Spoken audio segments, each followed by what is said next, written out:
Hello friends, welcome to steno dictation 80। 90 शब्द प्रति minute dictation शुरू होगी 5 सेकंड बाद।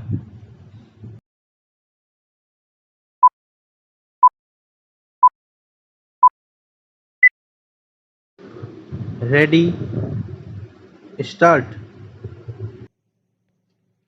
माँ सरस्वती की वंदना से लेकर गुरुकुल में योग्य गुरुओं से मौखिक शिक्षा पाने वाले इस देश में शिक्षा का कितना महत्व है, यह सर्वविदित है। यद्यपि समाज के वर्ण व्यवस्था पर आधारित होने के कारण हर वर्ग को शिक्षा पाने का अधिकार प्राप्त नहीं था, धीरे धीरे समाज में परिवर्तन आया और वर्ण व्यवस्था का विरोध होने लगा।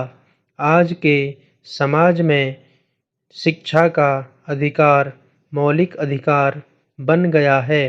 भारतीय संविधान के अनुसार हर नागरिक को शिक्षा पाने का अधिकार है, चाहे वह किसी भी जाति या धर्म का हो।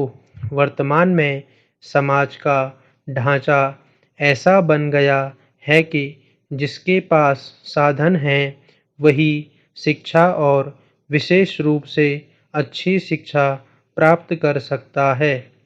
देश में तेजी से बढ़ रही जनसंख्या के कारण शिक्षा पाने वालों के अनुपात में अशिक्षित लोगों की संख्या अब भी बहुत ज़्यादा है। गुरुकुल के पवित्र वातावरण में वैदिक शिक्षा प्राप्त करने का समय अब नहीं रहा। देश में अंग्रेजों के आगमन के बाद से उनकी पाश्चात्य सभ्यता का प्रभाव हमारी संस्कृति के हर क्षेत्र पर पड़ा। जहां एक ओर बड़े शहरों में खोले गए मिशनरी स्कूल तथा उनके बाद इंग्लिश माध्यम पब्लिक स्कूलों का बोलबाला रहा, वहीं गांव देहात में सरकारी स्कूल खोलने का जिम्मा सरकार ने उठा लिया। जनसंख्या बढ़ने के साथ साथ आज शहरों में यह दशा है कि पब्लिक स्कूल गली गली में दुकानों की तरह खुल गए हैं। किसी भी कॉलोनी के हर मोड़ पर आपको एक पब्लिक स्कूल का बोर्ड टंगा जरूर नजर आएगा। इन बोर्डों को देख विदेश से आया कोई भी व्यक्ति एक बारगी यहाँ के शिक्षा स्तर को लेकर जरूर भ्रमित हो जाएगा।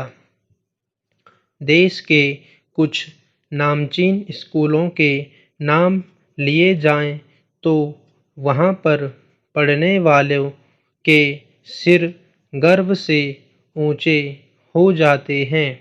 इन स्कूलों में जहाँ उच्च कोटि की शिक्षा दी जाती है, वहीं बच्चों के व्यक्तित्व के सर्वांगीण विकास पर भी ध्यान दिया जाता है। ऐसे स्कूलों के विद्यार्थी अपने शिक्षकों को इसलिए सम्मान देते हैं कि उन्होंने जो सबक पढ़ाया वह उन्हें जीवन भर याद रहा, या उनके पढ़ाने का तरीका इस प्रकार होता है कि वे उस चीज़ को जीवन भर याद रख सकेंगे। आज ऐसे शिक्षा संस्थानों की देश में कितनी संख्या है, यह बताने की ज़रूरत नहीं है। 2.5 या 3 वर्ष का बच्चा जब नर्सरी स्कूल में भेजा जाता है तो उसके अभिभावक के मन में ढेर सारी आशाएं होती हैं, क्योंकि बच्चे के जीवन की यह पहली सीढ़ी है। अतः नर्सरी व केजी क्लास पढ़ाने वाली शिक्षिकाओं को बहुत अहम भूमिका निभानी होती है। इन छोटी कक्षाओं में स्कूल का वातावरण बच्चों के लिए एक सुखद अनुभूति का होना चाहिए। खेल खिलौने तथा संगीत आदि के द्वारा मनोरंजन व शिक्षा का सही समन्वय होना नर्सरी स्कूलों के लिए अति आवश्यक है।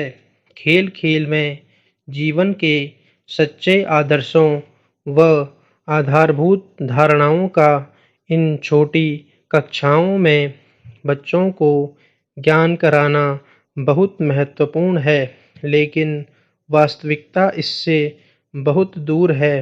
वर्तमान में स्कूलों में जाते ही बच्चों को पेंसिल कॉपी पकड़ाई जाती है और शुरू हो जाता है अंग्रेजी वर्णमाला के नंबरों का सफ़र। भारी बस्ते लादे छोटे छोटे बच्चे सुबह ही निकल पड़ते हैं अपने जेलनुमा स्कूलों के लिए।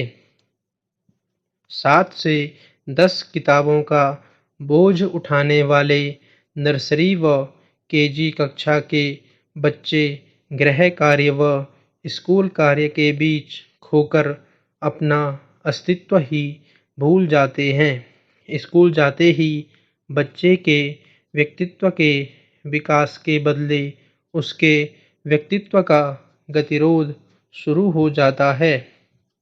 गली गली में खुल रहे पब्लिक स्कूलों में भी होड़ मची हुई है।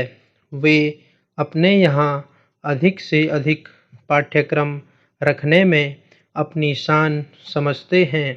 इन स्कूलों का मानना है कि जितने छोटे बच्चों को जितने ज़्यादा विषय पढ़ाएंगे उसी से उनकी काबिलियत का पता चलेगा। अनुभव व बहुदर्शिता द्वारा तथा मौखिक रूप से पढ़ाने के बजाय बच्चों को हमेशा पेंसिल व पेन पकड़ाकर लिखित कार्य कराने की पद्धति बच्चों के ज्ञान में किसी प्रकार से सहायक नहीं हो सकती। इन सबके अधिक बच्चों के विकास में जो अवरोधक है वह है टेस्ट संस्कृति। वर्ष भर में 12 बार टेस्ट व परीक्षा लेना बच्चों पर इतना ज़्यादा बोझ ढाल देता है कि उन्हें पूरे वर्ष भर किताबों से सर उठाने की फुर्सत नहीं होती। उधर अभिभावक भी इस होड़ में रहते हैं कि हमारा बच्चा किसी से पीछे न रह जाए, इसलिए उसे ट्यूशन के अलावा घर पर भी पढ़ने का दुगुना दबाव डाल देते हैं। इस प्रकार बच्चे का इन दबावों के चलते वह विकास नहीं हो पाता जो कि होना चाहिए। कक्षा में सदैव अव्वल रहने का तनाव भी बच्चे की सेहत के लिए घातक सिद्ध हो सकता है। परीक्षाओं के डर से बिना जाने समझे बच्चा हर विषय को रट लेता है और परीक्षा में पढ़ लिखने के बाद उसके दिमाग से सब कुछ घुल जाता है। ऐसे में बच्चा समझ कुछ नहीं पाता, केवल वह रट्टा पद्धति पर चलता रहता है। स्कूलों के अलावा पढ़ाई को अप्रिय बनाने में पाठ्यक्रम निर्धारित करने वाले नीति निर्धारकों का भी बहुत बड़ा हाथ है। माध्यमिक व उच्चतर माध्यमिक कक्षाओं की पाठ्यपुस्तकें देखकर इस बात का अंदाज़ा सहज ही लग जाता है। हिंदी, अंग्रेजी जैसे साहित्यिक विषयों में न रस है और न विज्ञान व समाजशास्त्र की पुस्तकों में वह गहराई ही। ऊपर से होमवर्क और परीक्षा की तैयारियों में जुटे बच्चे न सूर और कबीर के दोहे याद कर पाते हैं और न व्यर्थ का रहस्यवाद उन्हें समझ आ पाता है।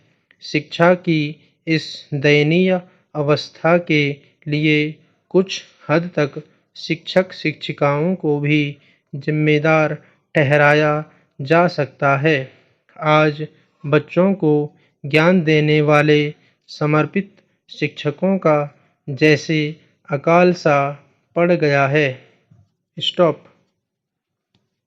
ऐसे ही डिक्टेशनों के अभ्यास के लिए चैनल को लाइक, शेयर और सब्सक्राइब जरूर करें और बेल आइकन को जरूर दबाएं।